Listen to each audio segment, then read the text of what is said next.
Good evening, blasphemous folks. I'm Krista. What if the biggest clue to understanding your own consciousness, your ability to think, to dream, to create, isn't in a modern lab or a dusty old book? What if the answer is over 30,000 years old, painted in flickering torchlight on the cold, silent wall of a cave? For more than 99% of our time on Earth, humans lived as hunter-gatherers in a world that would be totally alien to us now. This was the Paleolithic, the Old Stone Age. For a long time, we pictured our ancestors from this period as primitive, their lives dictated by the brutal mechanics of survival. But that picture is profoundly incomplete. The archaeological record tells a very different story. It shows that somewhere around 40,000 years ago, something incredible happened. We see an explosion of art, of ritual, of symbolism. This was the dawn of the human mind as we know it. At some point in our deep past, we stopped being creatures that simply reacted to the world and started becoming creatures who rebuilt that world inside our own heads. This wasn't just about making better tools. It was a fundamental shift in how we experience reality. Our ancestors began asking the very same questions we do. What happens after we die? Are we alone? What is this all about? The answers they found didn't just help them survive the Ice Age. They created the very first human cultures and laid the foundation for every spiritual tradition, every complex society that would follow. To understand ourselves, we have to try and understand them. To step into a 40,000-year-old mind, you have to unlearn one of our most basic assumptions, that we are separate from the world around us. For us, a rock is just a rock. The wind is just moving air. But for our ancestors, the world was alive. This idea is known as animism, and it's the leading theory for the foundational worldview of early humans. The term comes from the Latin word anima, for soul or life, and it's the belief that everything, animals, plants, rivers, rocks, even the weather, has a spirit, a consciousness. This wasn't just a charming superstition, it was their operating system for reality. Animism suggests there's no hard line between the physical and the spiritual. These early hunter-gatherers likely believed that everything in their environment had its own will, its own intentions, and could communicate with people, either helping them or harming them based on their actions. A hunt wasn't just a physical challenge, it was a spiritual negotiation with the soul of the animal. A storm wasn't a random weather event, it was an expression of a powerful spirit. It's a worldview built on what psychologists call anthropomorphism, our natural tendency to see human-like qualities in non-human things. But for our ancestors, it was the very fabric of existence. We can see hints of this in the earliest art. The incredible cave paintings, like those at Chauvet Cave in France, dated to more than 30,000 years ago, are thought to show a belief in the spiritual essence of the animals. They weren't just painting a bison, they were trying to capture the spirit of the bison. This animistic perspective is considered by many to be the very first form of religious thought, the common thread in humanity's first attempts to make sense of the cosmos. So, if the world is alive with spirits, how do you talk to them? This is where a crucial figure enters the human story, the shaman. In many hunter-gatherer societies, the shaman was a combination of a priest, a doctor, a therapist, and an artist. Their job was to be the bridge between our world and the spirit world. Many researchers believe the mysterious art of the Upper Paleolithic is a direct record of shamanism in action. These paintings weren't in public galleries. They were often created in the deepest, most inaccessible parts of caves, suggesting these were sacred, powerful places. The rock face itself might have been seen as a kind of veil between worlds. The animals that seemed to emerge from the natural bulges and cracks in the stone weren't just pictures. They were spirit animals, being drawn out from the other side. Some of the most compelling evidence comes from strange figures that are part human and part animal, known as therianthropes.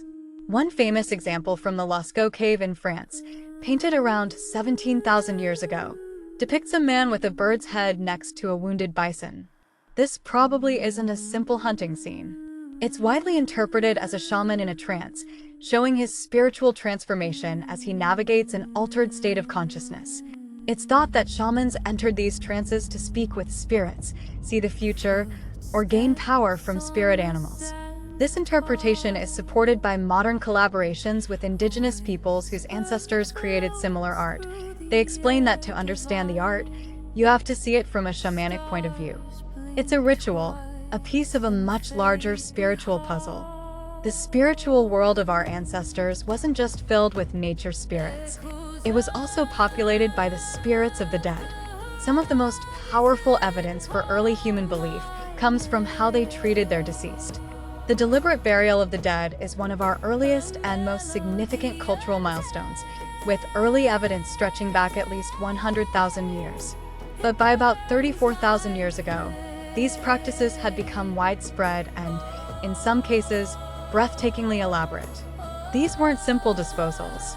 Graves from this period show bodies carefully placed in pits, sometimes in a fetal position, which might suggest a belief in rebirth.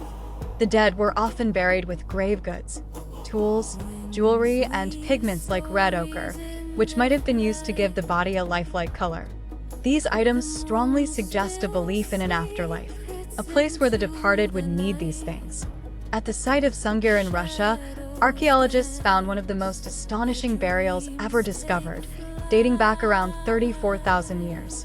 One grave contained 2 children, buried head to head, adorned with over 10,000 individually carved mammoth ivory beads, along with animal carvings and full-sized ivory spears.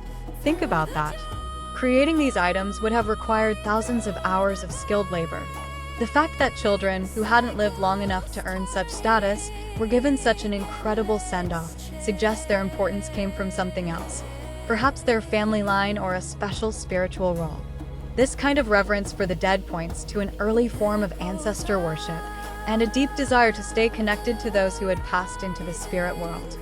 These complex beliefs in spirits and an afterlife weren't just abstract philosophies. They were incredibly practical. For small, mobile bands of hunter-gatherers, survival depended entirely on social cooperation. Shared rituals and a common spiritual framework were the glue that held these first human societies together. Recent discoveries, like a 35,000-year-old ritual complex found deep inside Manic Cave in Israel, really drive this point home. Researchers found a special hidden chamber far from the daily living areas, which had unique acoustic properties perfect for chanting and showed evidence of torchlight. This wasn't a workshop, it was a sanctuary. The archaeologists who found it called the discovery a breakthrough for understanding human society, because it reveals just how central ritual was in shaping a group identity and strengthening social bonds. When a group performs a ritual together, it reinforces their shared worldview and their duties to one another. By believing in a spirit world, they created a system of accountability that went beyond the here and now. These beliefs helped regulate behavior, solve conflicts, and forge the bonds needed to survive. They helped turn small family groups into larger, more complex societies.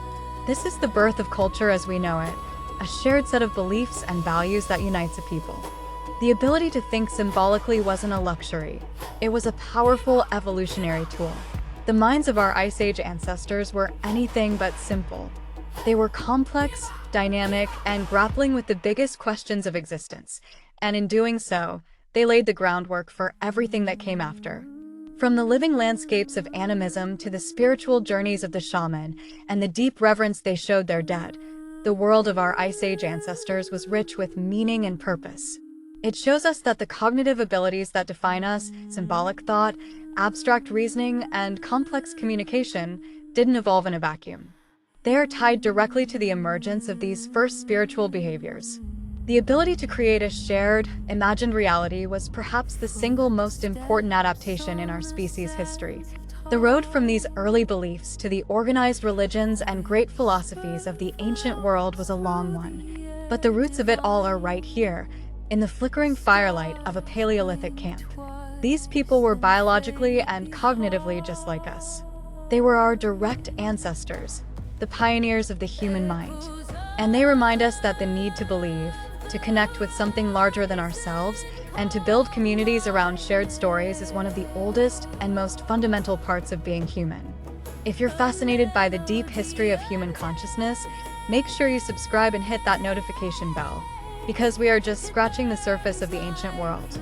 Visit our website at chronicusblasphemous.com for more explorations into humanity's forgotten wisdom. And if you'd like to support our journey into these ancient mysteries, consider buying us a coffee through the link in the description. Until next time, remember that understanding our past is the key to understanding ourselves. Keep questioning, keep exploring, keep blasphemous, folks.